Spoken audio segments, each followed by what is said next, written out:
Muri yeZimbabwe chabvondoka manje vanhu vaya vazobvondorana. Unoziva kuti ini ndogara ndichitaura kuti kuona kangoma kakuririsa kanenge padhuze kubvaruka. So iko zvinezvi pane ma1 ari kunyatsoitika between vana vaMnangagwa na Holly10. And a lot of people vakatombotaura nezvenyaya iyoyo. Inini I was like, dzimwe dzacho dzinoda une evidence yakakwana. But nezuro takazongoona chikomana Holly10 chakutaura nyaya idzi chega. Pasina kana ambomumanikidza kana ambomufosa kuti taura zvakati kana kuti taura uchidai so. Takangoona chikomana chakumwachuka. Zvinhu izvozvo zvakavhundutsa vana veZimbabwe vazhinji because nyaya hombe iri kunetsa panapa. Iye Holly takangoona kungonyora kuti I'm the only artist that held it down for the ZANU-PF, but party yenyu inodya vana vayo. I think amatuke vadzungu rinenge chiita rakati wandei because anenge asinganyatsoziva kuti why vanhu vakavenga this political party kusvika ipapo nemoyo. Zvinhu zvokuti zvinenge zvisingazivikanwa nevafana vematuke handiti, but pavanozotanga kuzosangana nemaproblems acho, pavanozotanga kusanganawo nezvakasangana nevamwe kumashure uko ndo pazvinozobuda. So ndakazoona vakuisa mameseji mamwe makozi akalika pakanzi pack all our things, giving them back their house, and I was like, come on. Nguva yese mukomana chinzanzi akatenga imba kuziti kuArlington or something, and vanhu vazhinji vakafeel that pressure kuti vanhu vari kushanda, munhu anosvika pakutoshanda zvokutosvika pakutotenga imba nguva diki vanhu vakatoti saka music inobhadhara, achitanga ari kutoita role model, achitanga ari kuinspire vanhu. And ukada kutarisa even type yemota imwe yakatengerwa Range Rover, it's a big car. Asi tumota tumwe tudiki tumwe twenzara twechinherera toto mazimota mahombe tuti munhu anenge achinyatsorarama ari on top, but amenogwa zvimaperera azvo, so zvinongozongopera, it will end in tears always, maybe because of mukomana anenge ari kuzobatawo zvinodhaka, because vanhu vari kuti anofanira kuendeswa kurehab mukomana nezvinhu zvaari kuita, because ari kuzongomwachuka. Last time akaida kutotengerwa mota imwe Benz nachivayo rasa muromo zvikanzi aiwa ndaiti ndotoda jiwa goni mani ungatitengera jiyo iyi, uri kutondudza kuti unganipromisa ungada kunditengera chichi. Unongoziva zvazvingori zvekuti vanenge vatadza kuti kutaurirana ende vamwe vari kuti discipline iri kuleka, but there is something chandiri kuona chiri kupusha all these things, because hakuna kuti munhu anongomuka one day akangodzi akadhakwa amwa saka zvese zvaakuita zvaakukonzereswa nealcohol. No, there is no such a thing. Panapa pari kuzobuda imwe information iri deep inovhundutsa zvakanyanya iri kunyatsoitika between these guys, and ndo information yandiri kufungidzira kuti ndo ingange iri kukonzeresa zvinhu zvese izvozvi kuti zvinge zvichiitika, because panapa pakuda pari kunyorwa nevakomana ava vekudhaga pa vachiti hard to feel sympathy given he is a moron, but at the same time the issue regarding his child needs sorting out. Asking a man to play pretend dead is the highest form of witchcraft, but anyways, not my place and can only wish him well. Hopefully Sean sorts this issue out for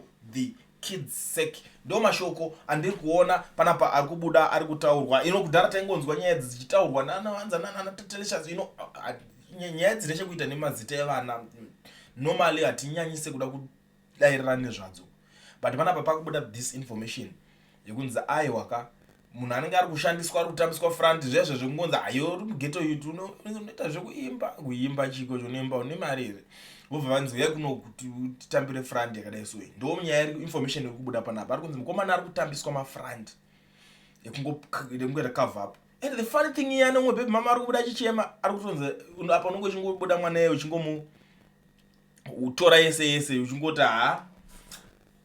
itai yamuri kuita ikoko ndiye anenge ari wake chaichai. Ndo pari kurwadzira nyaya yacho. Saka apa tikatasa last week meso makabuda nezvinhu zvaaibuda achitaura, hayo ninge wakazoda ikoko, mheno zvako wati achitaura zvinhu zira, heyo Kimberly wandaratidza kuti ndakanhingikina ndiri good example yekuti ndakaroora zvaitaura zvakawanda kuti ndakatora chifeve pamba ndichakudze baba wako vanokudzorera kuna ngirikiniye vokuendesa, ndichakudzorera kuna baba wako vokuendesa kuna Nkosilati.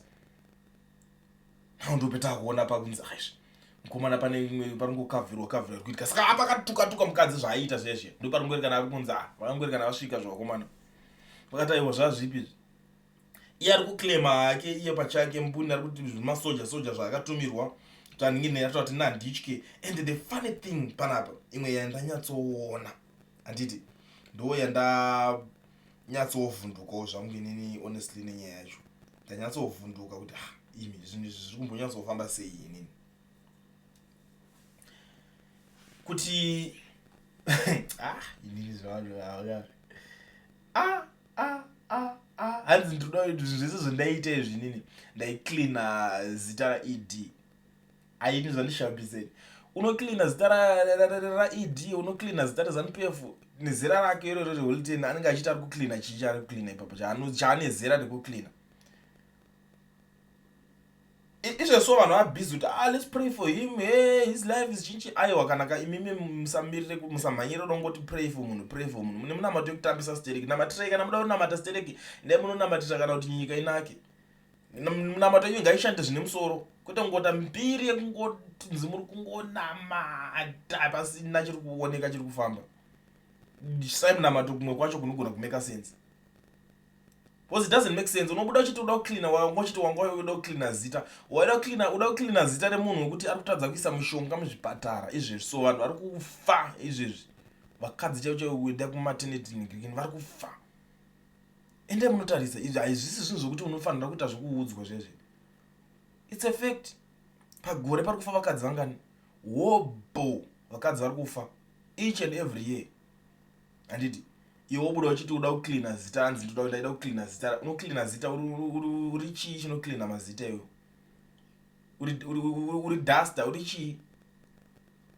Saka hapana ninde kuti vanhu vakunzwire tsitsi pakadai so kana muswera muchinzi muda kunzwira munhu tsitsi achitinzi anga atobuda achiti yena achida kucleana chakati yenda ida kuzokucleana zita ravo because yeye ine reputation yakashata. Reputation yacho yazobviswa here because hakuna kuda kucleana uri unyatsotopupura kuti vanhu ava they are bad. But because of iwo netuma benefits tounongochipuwa ikoko watorerwa tuma gifts twacho twese manje wakumhanya kuti wangoda kucleana reputation.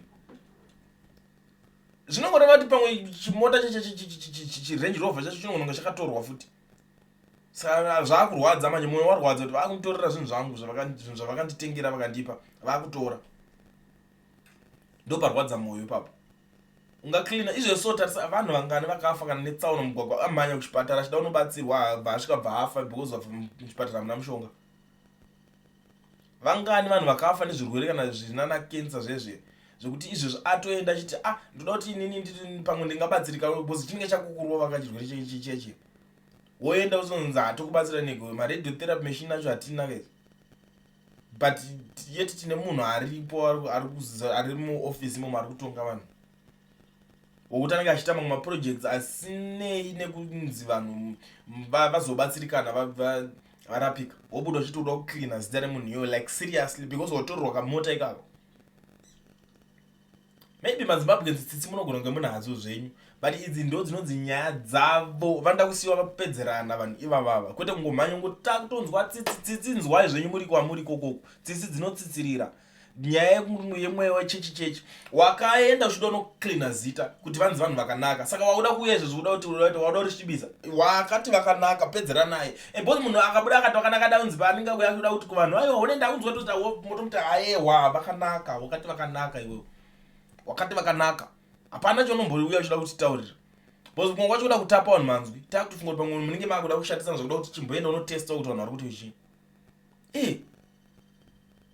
Anyway, without wasting much of your time, ndo zvazvinongoita, support them at your own risk. Anything can happen. Munhu wese anomhanya, ndo zvavari unotikwetwa maburnouts, kumhanya maburnouts chaipo. Hakuna wana anoti ndakatoshanda nevanhu ivavo zvinhu zvangu zvikatozopera bhobho hadzipere wero nyaya dzacho. Unenge watojoina chicomrade. So, zviri kwamuri. Munogona kundiudzawo kuti muri kuionawo sei nyacho but without wasting much of your time again kubva ndangoshandisa mukana uno kana uchingori muSouth Africa uchida kuregisterwa company obva uvhurwa FNB business account usina work permit kana start permit zvaizi bata education research yana Owen ndo company inogona kukuitira zvinhu izvozvo. Hazvina basa kuti hauna work permit ndatotaura kudhara usavhaironza usina bank account mukore uno aiwa. Education research inokuitira zvinhu izvozvo chingoenda nepassport yako vabate nhamba ndakusiyira pascreen torai mascreenshot mutaure navo izvezvo.